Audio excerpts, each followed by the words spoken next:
Start करते हैं जी। बिस्मिल्लाहिर्रहमानिर्रहीम। अ, थोड़ा सा मैं आप लोगों को बता दूं कि जिस टाइम हम लोग निश एनालिसिस में प्रोडक्ट को फाइनल करते हैं, जहां पे हमारे पास हमें पता चल जाता है कि हमने किस पैक साइज में जाना है, क्या क्या बोलते हैं उसको, किस प्राइस में जाना है, ठीक है। और जो दो चार चीजें हम बिल्कुल फाइनल कर लेते हैं, तो हमारे पास जो बेसिकली सेलिंग प्राइस वहां से निकलती है ना, उस सेलिंग प्राइस के थ्रू हम देखते हैं कि हम कितनी सेलिंग प्राइस रखें तो हमारे पास 30% प्रॉफिट आ जाए इन केस ऑफ यूएसए, ठीक है। जिस तरह रेवेन्यू कैलकुलेटर से हम देख रहे थे कि सेलिंग प्राइस इतनी रखें और पे हमें एफबीए फीस इतनी पड़े, रेफरल फीस इतनी पड़े, मेरी कॉस्ट ऑफ प्रोडक्ट अगर ये हो तो कितना मार्जिन निकलता है, ठीक है। तो उस फॉर्मूले को हमने जो है वो यहाँ पे कैलकुलेशन में लेके आ गए हैं शीट के अंदर। इसको हम बोलते हैं प्रॉफिट एनालिसिस, ठीक है। ये आपकी प्रॉफिट शीट है, उसके बाद आ जाती है बजट कैलकुलेशन शीट। तो पहले हम प्रॉफिटेबिलिटी पे थोड़ा सा बात कर लेते हैं कि प्रॉफिट एनालिसिस क्या चीज होती है।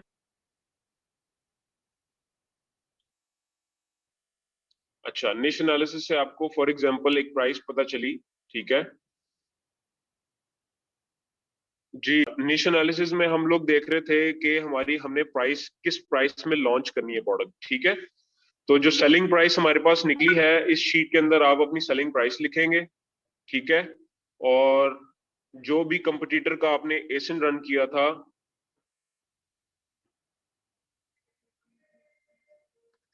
रेवेन्यू कैलकुलेटर से,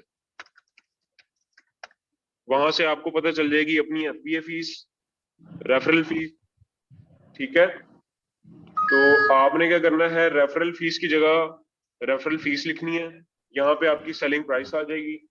उसके बाद एफपीए फीस लिखनी है, ठीक है। तो आपकी टोटल फुलफिलमेंट कॉस्ट क्या बनेगी, इसके हमने सम का फॉर्मूला लगाया हुआ है, ठीक है। Referral fees plus FPA fees plus अगर तो टैक्स है, जो कि यूके की सूरत में टैक्स होगा, जर्मनी की सूरत में टैक्स होगा, ठीक है। बाकी मार्केट प्लेस यूएस में हम टैक्स काउंट नहीं करते, ठीक है। तो यहाँ पे ये आपको बता रहा है कि आपको फुलफिलमेंट कॉस्ट कितनी पड़ रही है, ठीक है। एक ऑर्डर को फुलफिल करने के लिए एक यूनिट को, बेसिकली यहाँ पे आपने यूनिट प्राइस रखी है ना, तो एक यूनिट को फुलफिल करने के लिए आपको कितनी कॉस्ट पड़ रही है, वो आपकी हो जाएगी टोटल फुलफिलमेंट कॉस्ट, ठीक है। आगे आ जाए जी, लर्निंग कॉस्ट क्या होती है। लर्निंग कॉस्ट ये होती है कि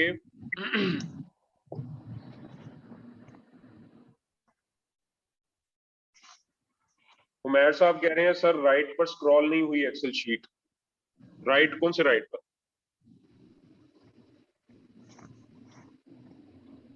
आप लोग क्वेश्चंस नोट कर लें, आप लोग क्वेश्चंस नोट कर लें। प्रॉफिट शीट के बाद मैं बजट शीट पे जब जाऊंगा उससे पहले क्वेश्चन आंसर्स ले लूंगा, ठीक है। ठीक है, दोबारा एक बार फिर बता देता हूं कि आप लोगों ने अपनी सेलिंग प्राइस नोट की इनिशियल एनालिसिस से, ठीक है। उसके बाद आपने जो आपका कंपटीटर था उसको आपने रेवेन्यू कैलकुलेटर पे जाके देखा, रेवेन्यू कैलकुलेटर पे जाके आपने उसकी रेफरल फीस और एफबीए फीस निकाल ली, ठीक है। इन दोनों को आप जमा करेंगे तो आपकी निकल आएगी टोटल फुलफिलमेंट कॉस्ट। ये सम का फॉर्मूला लगा हुआ है, ठीक है। आप लोगों के पास भी शीट आ जाएगी, तो आप वहां से वेरीफाई कर लीजिएगा, ठीक है। उसके बाद आ जाती है आपकी लर्निंग कॉस्ट। लर्निंग कॉस्ट होती है आपकी मैन्युफैक्चरिंग प्राइस प्लस मैन्युफैक्चरर से लेकर यूएसए तक जहां पे आपको ये सामान वगैरह चाहिए, ठीक है। तो इसको हम बोलते हैं लर्निंग प्राइस, लर्निंग कॉस्ट, ठीक है। तो जितने में मुझे पड़ रही है और जितने अमेजोन के चार्जेस हैं वो मैं माइनस करूंगा, तो मेरे पास यहाँ पे मार्जिन निकल आएगा, ठीक है। Selling price minus fulfilment cost minus learning cost, तो आपका मार्जिन निकल आया। इस केस में यहाँ पे आपके पास $11 जो है वो प्रॉफिट मार्जिन निकल रहा है। अच्छा, फिर प्रॉफिट मार्जिन को परसेंटेज में देखेंगे, तो आप मार्जिन को डिवाइड करेंगे टोटल सेलिंग प्राइस से, तो आपके पास परसेंटेज आ जाएगी, ठीक है। तो इस टाइम यहाँ पे इसके पास 42% जो है वो प्रॉफिट मार्जिन निकल रहा है परसेंटेज की सूरत में, ठीक है। अच्छा, लर्निंग कॉस्ट के अंदर यहाँ पे हमने ये फॉर्मूला लगाया हुआ है, ये यहाँ पे हम जो है वो लर्निंग कॉस्ट को चेक कर रहे हैं। लर्निंग कॉस्ट क्या है जी, प्रोडक्ट कॉस्ट हमें पड़ी, यानी कि हम ये बेसिकली प्लांट टैग्स को कर रहे हैं, ठीक है।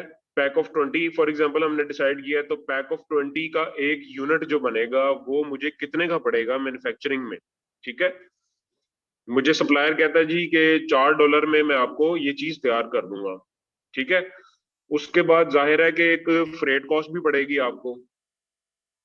फ्रेट कॉस्ट आपको चाइना से लेकर यूएसए तक, या जहां पे भी आप लोग सोर्सिंग कर रहे हैं वहां से लेकर यूएसए तक जो कॉस्ट पड़ेगी वो भी आपकी लैंडिंग कॉस्ट के अंदर शामिल होगी, ठीक है। तो यहाँ पे एक फॉर्मूला लगा हुआ है, product cost plus freight cost, ठीक है। और ये कुछ बैंक चार्जेस है। बैंक चार्जेस ये होते हैं कि मैंने जब मैन्युफैक्चरर से मैन्युफैक्चरिंग करवानी है, तो फॉर एग्जांपल मैंने 3000 पीस जो है वो मैन्युफैक्चर करवाने हैं, उसने मुझे $4 प्राइस दी है, ठीक है।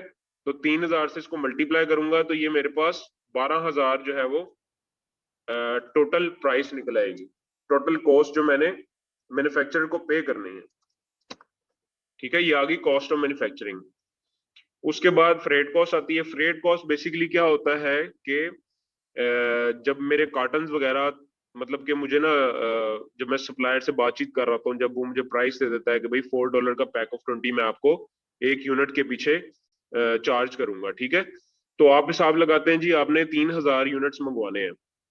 इसकी भी मैं लॉजिक आपको बाद में बताऊंगा कि 3000 यूनिट्स क्यों। अच्छा, 3000 यूनिट्स मंगवाने हैं तो उसके अंदर कितने कार्टन में कितने आएंगे, ये सारे का सारा डाटा आपको सप्लायर देता है कि यार मैं आपके फॉर एग्जांपल 30 कार्टन बनाऊंगा, हर एक कार्टन के अंदर जो है वो 100 पीस होंगे, तो आपके 3000 पीस बन जाते हैं, ठीक है। तो अब आपके ये जो 30 कार्टन हैं, आप जाके फ्रेट फॉरवर्डर को बताएंगे कि यार ये मेरे 30 कार्टन हैं, इनका ये साइज है, ये वेट है, इसके मुताबिक मुझे जो है वो आप अपनी प्राइस दे दो कि मुझे चाइना से लेकर यूएसए तक कितने में दोगे। वो आपको कोटेशन दे देता है फॉर एग्जांपल $4500 की, ठीक है। तो आप अपने 3000 पीस पे डिवाइड कर देंगे तो आपके पास यहाँ पे पर यूनिट फ्रेट कॉस्ट निकल आएगी, ठीक है। तो एक यूनिट की फ्रेट कॉस्ट, एक यूनिट की जो मैन्युफैक्चरिंग है वो $4 है, उसकी फ्रेट कॉस्ट $1। साथ में बैंक चार्जेस ये होते हैं कि मैंने जब यहाँ से पे करना है सप्लायर को, तो कुछ बैंक चार्जेस भी कटते हैं, ठीक है। तो वो हम रफली जो है वो 2 to 4% काउंट करते हैं। तो इसलिए बाय एवरेज हम यहाँ पे 3% जो है वो बैंक चार्जेस कैलकुलेट कर लेते हैं। 3% मैंने इसके दोनों के सम को 3% लगाया हुआ है, ठीक है। तो इसको टोटल करेंगे, इन तीनों को टोटल करें तो आपकी यहाँ पे लैंडिंग कॉस्ट निकल आएगी, ठीक है, 5.67। यहाँ पे मैंने वही लैंडिंग कॉस्ट लिख दिया, ठीक है। इज इक्वल टू का साइन डाला, यहाँ पे क्लिक किया है तो इसने वैल्यू पिक कर ली है, ठीक है, ये वाली। तो इस तरीके से हमारा प्रॉफिट जो है वो कैलकुलेट होगा। लेकिन अभी हम सोर्सिंग में तो गए नहीं, हमें कैसे पता चलेगा कि जी प्रोडक्ट कॉस्ट को कैसे देखना है, कितनी प्रोडक्ट कॉस्ट लिखनी है। तो बेसिकली होता ये है कि आपको ये तो पता होता है, निश एनालिसिस है कि आपने इस प्राइस में लॉन्च करनी है, ठीक है। आपको सेलिंग प्राइस कंफर्म है, आपको रेफरल फीस कंफर्म है, आपको एफबीए फीस कंफर्म है। अब लैंडिंग कॉस्ट के अंदर आप इतनी प्राइस खुद से एडजस्ट करें। फॉर एग्जांपल यहाँ पे मैं $6 लिखता हूँ, तो $6 में मेरे पास यहाँ पे 35% प्रॉफिट आ रहा है, ठीक है। तो मुझे पता चल गया कि मेरे माइंड के अंदर मेरी टारगेटेड प्राइस क्या होनी चाहिए, टारगेट कॉस्ट क्या होनी चाहिए, ठीक है। अब जब भी मैं सप्लायर से बातचीत करूंगा, मेरे जहन में ऑलरेडी टारगेट प्राइस है कि मैंने $6 से जो है वो एक्सीड नहीं करना। मुझे ऐसे सप्लायर से बातचीत करनी है जो मुझे टारगेट प्राइस के अंदर अंदर जो है वो अपनी प्राइस दे रहा है। ये बेसिकली एस्टिमेशन है, ठीक है। इस टाइम के ऊपर, जिस टाइम आपने निश एनालिसिस कर लिया, रिव्यू एनालिसिस कर लिया, और सोर्सिंग में जाने से पहले आप प्रॉफिटेबिलिटी पे ये वाला बजट शीट चेक कर लेते हैं, तो आपको पता चल जाता है कि भाई मेरा एस्टिमेटेड टारगेट प्राइस क्या है, ताकि जब मैं जाऊं बिल्कुल ब्लाइंड होके मैं जो है वो सोर्सिंग के फेज में ना जाऊं, ठीक है। अच्छा, अब प्रॉफिट शीट पूरी का मैं आपको थोड़ा सा ओवरव्यू दे देता हूं। यहाँ पे आप देख रहे हैं ये आपका कीवर्ड का सेक्शन है, ठीक है। इस कीवर्ड के सेक्शन में आपके जो भी टॉप 10 कीवर्ड्स निकले थे, जो आपने अपनी निश एनालिसिस में निकाले थे, उनका डाटा आप एज इट इज यहाँ पे पेश कर देंगे, ठीक है। कीवर्ड्स आ जाएंगे, सर्च वॉल्यूम आ जाएगा, सीपीआर, रेट, गिव अवेज आ जाएगा, कंपीटिंग प्रोडक्ट्स आ जाएगा। ठीक है, तो यहाँ पे छोटा सा सम लगा हुआ है आपके गिवअवेज का। क्लियर हो गया? गिवअवेज क्या होते हैं इसको भी हम इंशाल्लाह डिस्कस करेंगे। अच्छा, दूसरा सेक्शन आपका हो गया ये वाला प्रॉफिटेबिलिटी का। ठीक है, और ये सेक्शन हो गया आपकी प्रोडक्ट के डिटेल के बारे में, यानी कि आपका पैक साइज क्या है, आपकी मार्केट प्लेस कौन सी है। ठीक है, उसके बाद आपका जो पैक ऑफ 20 का जो वेट बनेगा वो क्या है, पैक ऑफ 20 का जो डायमेंशन होगी वो क्या है, आपका साइज टायर क्या है। साइज टायर के लिए आप अमेजोन पे गूगल पे जाके लिख सकते हैं कि अमेजोन साइज टायर्स, तो वहां से आपको जो है वो आपकी डायमेंशन के मुताबिक अपना साइज टायर पता चल जाएगा। ठीक है, अच्छा, उसके बाद कोई कलर है आपकी प्रोडक्ट का, कलर लिखेंगे, प्रोडक्ट का साइज लिखेंगे। प्रोडक्ट साइज और डायमेंशन में क्या फर्क है, डायमेंशन होगा आपकी पूरे पैक साइज का, पूरी पैकेजिंग की डायमेंशन होगी, यहाँ पे सिर्फ प्रोडक्ट का साइज होगा। ठीक है, फॉर एग्जाम्पल बैम्बू प्लेट्स है तो एक प्लेट का साइज 4x4 इंचेस है फॉर एग्जाम्पल, तो वो प्रोडक्ट का साइज यहाँ पे हम लिखेंगे 4x4 इंचेस। अगर तो पैक ऑफ 20 पूरा है तो फिर उसके मुताबिक हम 20 के मुताबिक यहाँ पे पैकेजिंग डायमेंशन लिखेंगे। ठीक हो गया? लीड टाइम होता है कि आपकी प्रोडक्ट जो है वो कितना टाइम लेगी मैन्युफैक्चर होने में। ठीक है, उसको हम यहाँ पे लीड टाइम लिखते हैं कि कितनी देर लगी। ये आपको मैन्युफैक्चरर बताएगा कि भाई हम 15 दिन लेंगे या कितने दिन लेंगे इसको करने में, मैन्युफैक्चर करने में। ठीक है, अच्छा, इसके बाद ये आपको नीचे थोड़ा सा सेक्शन नजर आ रहा है ट्रेंड्स का, ये आपके गूगल ट्रेंड के स्क्रीनशॉट्स हैं। ठीक है, ये कोई मुश्किल बात नहीं है, आपने जो गूगल ट्रेंड से स्क्रीनशॉट चेक जो ट्रेंड चेक करते हैं कीवर्ड डाल के, अपना मेन कीवर्ड डाल के, तो वहां पे ऑप्शन होती है कंट्री सिलेक्ट करने की, और उसके बाद जो ग्राफ आपको जिस ड्यूरेशन का ग्राफ चाहिए वो भी आप वहां से सिलेक्ट कर सकते हैं। पास 90 डेज करेंगे तो उसका इस तरीके से आ जाएगा, आपने उधर का स्क्रीनशॉट उठाना है, कॉपी करना है और सिंपल यहाँ पे आके पेस्ट कर देना। ठीक है, जिस तरह आप लोग टेक्स्ट कॉपी पेस्ट करते हैं, यहाँ पे आके आप लोग इसको भी कॉपी पेस्ट आसानी कर सकते हैं। ठीक है, इसी तरीके से पास 90 डेज का चेक कर लिया, उसके बाद पास 12 मंथ का चेक कर लिया। ठीक है, और उसके बाद आप चेक कर लेंगे पास 5 मंथ का। ठीक है, ये आपकी प्रॉफिट शीट जो है वो मुकम्मल हो गई है। बजट शीट की तरफ मूव करते हैं। देख सकते हैं कि आपने फर्स्ट ऑर्डर इन्वेंट्री जो है वो 3000 सेलेक्ट किया हुआ है। अच्छा, 3000 यूनिट्स का मैंने आपको बताया था क्यों। अच्छा, वो ऐसे है कि हमने जब निश एनालिसिस किया, जो हमारा पहला कंपटीटर था जिसको हमने कंपटीटर चूज किया था, उसकी जो भी मंथली सेल थी उस टाइम के ऊपर, निश एनालिसिस में आप जाके देखेंगे कि उसकी मंथली सेल फॉर एग्जाम्पल वो 1000 पीस मंथली सेल कर रहा है। ठीक है, तो आपने क्या करना है, आपने 3 मंथ की इन्वेंट्री जो है वो बाय करनी है। फॉर एग्जांपल 1000 मंथली सेल है तो आपने 3000 का मिनिमम ऑर्डर क्वांटिटी बना के, इसको एमओक्यू बोलते हैं, मिनिमम ऑर्डर क्वांटिटी, इसकी एमओक्यू बना के फिर आपने सप्लायर के पास जाना है। आपको भी पता है कि आप 1000 पीस की प्राइस लेंगे तो वो और होगी, 3000 पीस की प्राइस लेंगे तो वो और होगी। ठीक है, तो कोविड के भी हालात हैं, कुछ इस तरह के मसले मसाइल भी होते हैं कि आपकी किसी की प्रोडक्शन टाइम ज्यादा लग सकता है, या बाज़ ये भी होता है कि मार्केट में आपकी जो मटेरियल है उसकी प्राइस बहुत ज्यादा हो गई, वो अवेलेबल नहीं है।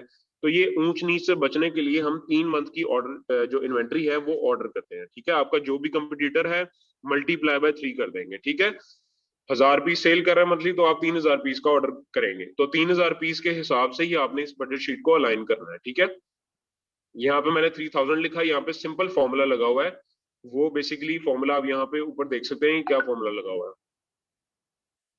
ये आप जाके वो आपको बता रहा है बेसिकली कि 3000 को मल्टीप्लाई करो प्रॉफिट शीट में जाके J9 से और J11 से। ठीक है, तो मैं प्रॉफिट शीट में जाता हूँ, ये J9 के अंदर ये पड़ी है प्राइस 9J। ठीक है, तो वो 3000 से इसको मल्टीप्लाई कर रहा है। ठीक हो गया, ये सिंपल पहले से लगा हुआ फॉर्मूला है, इसको ज्यादा आपको वो मतलब के जरूरत नहीं है, लेकिन फिर भी आपको यहाँ से अगर सेंस बनानी है तो वो यही कर रहा है कि तरीकेकार ये है कि फलानी शीट में जाओ, वहां से जाके J9 वैल्यू पिक करो प्लस J11 पिक करो और B5 के साथ मल्टीप्लाई कर दो। B5 पे 3000 यूनिट पड़ा हुआ है, 3000 को आप मल्टीप्लाई करेंगे उससे, तो ये आपके पास ये रिजल्ट आ जाएगा। अच्छा, कुछ ऐसी प्रोडक्ट जिसमें आप जो है वो अपना 30% डिजाइन चेंज करके जा रहे हैं और सप्लायर आपको मोल्ड फीस का बोल रहा है, तो आप मोल्ड फीस भी लिख देंगे यहाँ पर। ठीक है, ये बेसिकली अब आप अपना बजट सेट कर रहे हैं कि कहाँ कहाँ मेरा बजट लगने वाला है। अच्छा, उसके बाद इस इन्वेंट्री के लिए फ्रेट कॉस्ट भी होगी, जाहिर है। अच्छा, फ्रेट कॉस्ट के लिए वो क्या कैलकुलेशन कर रहा है कि उसी शीट में जाओ, J10 को पकड़ो और J11 को पकड़ो। ठीक है, तो J10 में क्या पड़ा हुआ है, फ्रेट कॉस्ट पड़ी हुई है, और 11 पे बैंक चार्जेस पड़े हुए हैं। पहले उसने J9 और J11 को ऐड किया था, क्योंकि जाहिर है आपने जब सप्लायर को भी पैसे भेजने हैं तब भी बैंक चार्जेस पड़ेंगे, फ्रेट फॉरवर्डर को भी भेजने हैं तब भी बैंक चार्जेस पड़ेंगे। ठीक है, तो बेसिकली इसको और इसको ऐड करके वो प्रोडक्ट कॉस्ट के जो कैलकुलेशन वो निकाल रहा है, और फ्रेट कॉस्ट की कैलकुलेशन वो freight cost plus bank charges को प्लस करके उसकी निकाल रहा है। ठीक है, तो ये सिंपल फॉर्मूला है जो इसके अंदर लगा हुआ है। प्रॉफिट शीट में जाओ, J10 पकड़ो, J11 में प्लस करो और B7 से मल्टीप्लाई कर दो। B7 आपके 3000 है। ठीक है, तो 3000 क्वांटिटी की जो ट्रांसपोर्टेशन कॉस्ट है वो ये पड़ेगी, 3000 पीस की जो अमाउंट है वो ये पड़ेगी। ठीक हो गया। अच्छा, उसके बाद हम क्या करते हैं कि ये जो भी हम आपको स्ट्रेटजी वगैरह सिखा रहे हैं, ये हम इन्हीं स्ट्रेटजीज के ऊपर अपनी एजेंसी के अंदर लोगों की लॉन्चेस कर रहे हैं। ठीक है, अच्छा, इसके अंदर हम क्या करते हैं कि फॉर एग्जांपल पहली इन्वेंट्री आपने ऑर्डर की है। ठीक है, ऑर्डर करने के जब आपकी लॉन्च हो जाती है, तो लॉन्च करने के 2-3 वीक के बाद हम उसी इन्वेंट्री का 50% मजीद बाय कर देते हैं, ताकि फॉर एग्जांपल आपने कंपटीटर आपके कंपटीटर 1000 पीस सेल कर रहा था, तो फॉर एग्जांपल आपकी 1000 नहीं आती, आपकी 1500 आ जाती है, तो आपकी इन्वेंट्री प्लानिंग डिस्टर्ब हो जाती है। इस वजह से हम बैकअप के तौर पे हमेशा से कोई ना कोई फॉर्मूला रखते हैं, जिसकी बेस के ऊपर हमारी जो लॉन्च है स्ट्रेटजी वो स्मूथली चलती है। ठीक है, तो इसमें सिर्फ ये होगा कि 1500 है तो आप इसको जस्ट डिवाइड कर दें, बाकी वो फॉर्मूला जो है वो वैसे का वैसे ही पिक कर रहा है जैसे उसने ऊपर पिक किया था। ये सिंपल फॉर्मूला लगा हुआ है इसके अंदर। ठीक है, ये हो गया आपका जो प्रोडक्ट के हवाले से जो आपका खर्चा है ये वो है। ठीक है, अच्छा, आगे आ जाता है जी लॉन्च ब्लीडिंग। लॉन्च ब्लीडिंग क्या होता है ये हम नेक्स्ट क्लास में डिस्कस करेंगे। ठीक है, और गिव अवेज क्या होते हैं ये भी हम नेक्स्ट क्लास में डिस्कस करेंगे। ठीक है, यहाँ पे प्री लॉन्च एक्सपेंसेस यहाँ पे आ रहा है। प्री लॉन्च एक्सपेंसेस ये होते हैं जो आपके दीगर एक्सपेंसेस होंगे, उनमें क्या क्या आ जाता है। फॉर एग्जांपल सोर्सिंग करते हुए आपने सैम्पलिंग वगैरह करनी है। ठीक है, सैम्पलिंग में भी हम कंसोलिडेशन भी करते हैं। फॉर एग्जांपल कंसोलिडेशन क्या होता है, आपका कोई एजेंट है चाइना के अंदर जो कि आपको कंसोलिडेशन की सर्विस प्रोवाइड कर रहा है। कंसोलिडेशन ये होता है कि मैंने फॉर एग्जांपल 50 सप्लायर से रब्ता किया, 50 में से जो है वो मैंने 3 शॉर्टेज किए सप्लायर जिनकी प्राइस मेरी टारगेट प्राइस के अंदर आ रही थी। ठीक है, उन तीनों की जो क्वालिटी चेक करूंगा, मैं उनसे सैंपल मंगवाऊंगा। अब मेरा क्लाइंट फॉर एग्जांपल बैठा हुआ यूएसए के अंदर, अगर तो क्लाइंट कहता है कि मैं खुद से सैंपल वैल्यूएशन करूंगा, तो क्या होगा, सैंपल्स जाएंगे उसके पास। अगर तो आपने वैल्यूएशन करनी है तो सैंपल्स आपके पास आएंगे।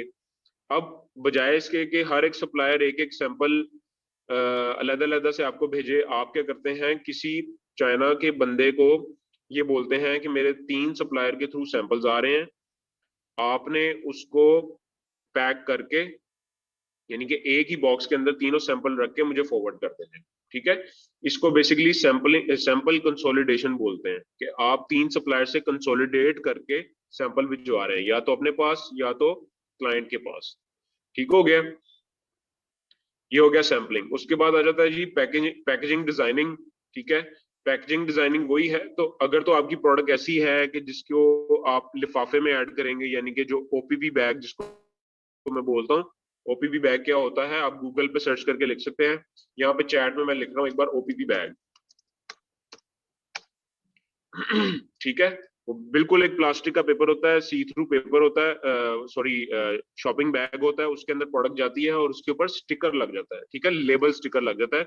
अब लेबल स्टिकर के ऊपर भी आपने अपने ब्रांड का नाम लिखा होगा, अपना प्रोडक्ट कोड यानी कि बार कोड लिखा होगा, अपनी प्रोडक्ट की तस्वीर लगाई होगी, उसके कुछ फीचर्स लिखे होंगे, इसको बोलते हैं पैकेजिंग डिजाइन। ठीक है, उसके चार्जेस आपने डाल लिए। उसके बाद आपने प्रोडक्ट की वीडियो भी बनवानी है। ठीक है, उसके चार्जेस डाल लिए। फोटोग्राफी करवानी है, फोटोग्राफी के चार्जेस डाल लिए।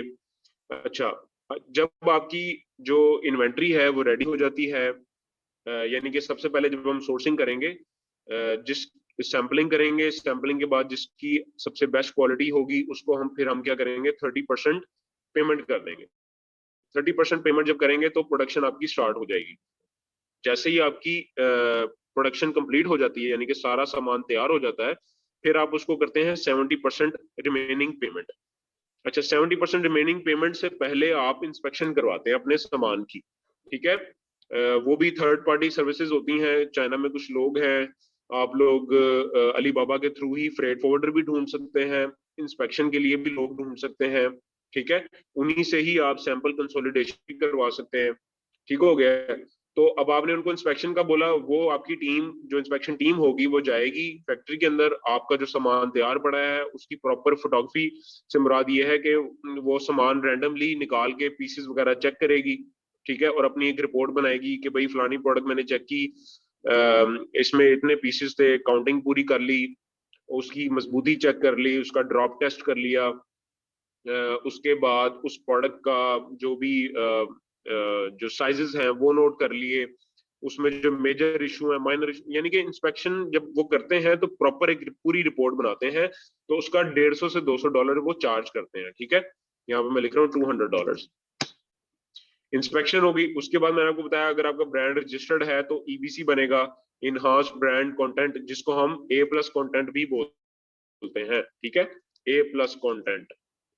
ये सिर्फ उसी बनता है जिसका ब्रांड रजिस्टर्ड होगा, और जितने भी प्राइवेट लेबल जो बिजनेस करने वाले लोग हैं वो सब के सब अपना ब्रांड को रजिस्टर करवाते हैं, ठीक है। ब्रांड रजिस्ट्री का तरीका यही है कि आपने ट्रेडमार्क करवाना है सबसे पहले यूएसए के अंदर, या अगर यूके में करें तो यूके के अंदर ट्रेडमार्क करवाना है। ट्रेडमार्क करवाने के बाद आप वो डॉक्यूमेंट देंगे अमेजोन को, अमेजोन फिर आपकी ब्रांड रजिस्ट्री कर देगा, ठीक है। अच्छा ब्रांड रजिस्ट्री करवानी है तो यूएसए में $1500 लगते हैं, ठीक है। अच्छा, उसके बाद आपने जो भी प्रोडक्ट अपनी सिलेक्शन की है, आपने जाहिर अपनी वेबसाइट बनवानी है, डोमेन बनवानी है, तो आपकी एक ही प्रोडक्ट है तो एक ही प्रोडक्ट का लैंडिंग पेज बनता होता है वेबसाइट में, ठीक है। लैंडिंग पेज यानी कि वेबसाइट ही होती है लेकिन सिर्फ एक ही पेज होता है जिसके ऊपर आप अपनी इस वाली प्रोडक्ट का अच्छे तरीके से आपने वेबसाइट बनाई होती है, ठीक है।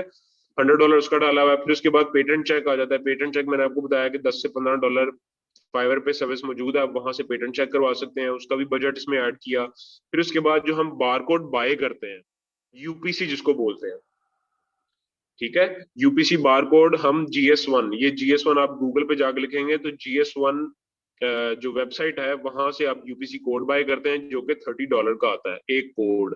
वो कोड आप सप्लायर को भेजते हैं, सप्लायर हर एक यूनिट के ऊपर आपका कोड इस तरीके से पेश करता रहता है, ठीक है। अच्छा, उसके बाद ये मैनीचैट प्रो है। मैनीचैट बेसिकली एक ऑटो बॉट है, ठीक है। ये हम ऑटोमेटिकली जो है वो ऑटोमेटिक तरीके से गिव अवे करवाते हैं बायर्स को फेसबुक पे एंगेज करके, ठीक है। इसके बारे में मैं डिटेल में लॉन्चिंग रैंकिंग में जाके आप लोगों को बताऊंगा, ठीक है। उसके बाद आपका जो सेलर अकाउंट है, सेलर अकाउंट में अगर आपका इंडिविजुअल अकाउंट है तो कोई चार्जेस नहीं होते, अगर आपका प्रोफेशनल अकाउंट है तो तकरीबन $40 मंथली कटते हैं, ये उसका भी बजट इसमें ऐड हुआ हुआ है, ठीक है। और दूसरा, अगर तो आपका क्लाइंट अलाउ करता है, क्योंकि आपने सब्सक्रिप्शन ली हुई अपने टूल्स की, तो आप उसको टूल्स का भी जो है वो बजट में ऐड कर सकते हैं, $25, ठीक हो गया। ये आपका हो गया टोटल प्री लॉन्च बजट, ठीक है। प्री लॉन्च बजट हो गया। उसके बाद आपका ये प्रोडक्ट के हवाले से जो कॉस्टिंग हुई है वो हो गई। ये जो गिव अवे वगैरह है इसको हम नेक्स्ट में इंशाल्लाह देखेंगे। ये चीज आपको बता दूं, ये पीपीसी बजट भी जो है वो आप लोग नोट करेंगे। तकरीबन कम से कम जो है वो रिकमेंडेड है कि $3000 फॉर 2 मंथ्स, यानी कि लॉन्चिंग के पहले 2 मंथ में आपने $3000 पीपीसी का बजट रखना है, ठीक है। वो डिपेंड करता है, अगर तो वो बहुत ज्यादा कम्पिटिटिव निश है तो उसको आप बढ़ा भी सकते हैं, 4000 कर सकते हैं, 5000 कर सकते हैं, ठीक है। अच्छा, उसके बाद ये वही प्री लॉन्च एक्सपेंसेस हैं, ठीक है, जो बेसिकली यहाँ से पिक कर रहा है, यहाँ से ये जो आपका टोटल बनेगा उसको वो यहाँ पे लिख रहा है प्री लॉन्च एक्सपेंसेस को। उसके बाद मिसलेनियस में $500 डाला हुआ है। मिसलेनियस होता है कि जो इधर उधर के जो खर्चे हो जाते हैं छोटे मोटे, जो कि काउंटेबल नहीं होते, इसलिए फिर भी हम तकरीबन $500 ऐड करते हैं इसको अपने इसके अंदर बजट शीट के अंदर। ठीक है। अच्छा, नेक्स्ट में जब मैं आपको गिव अवेज का कॉन्सेप्ट बताऊंगा, ये वाला कॉन्सेप्ट, उसके बाद ये भी बताऊंगा, तो ये 2 सेक्शन आप लोगों की रिमेनिंग है। ठीक है, वो मैं आपको करा दूंगा। अब आप लोगों का क्वेश्चन आंसर्स स्टार्ट करते हैं। कोई भी आपके जहन में क्वेश्चन आता है regarding this process of sourcing और व्हाट्सोएवर, तो आप अभी मेरे से पूछ सकते हैं। बारी बारी आप लोग हैंड रेज करें। ठीक है।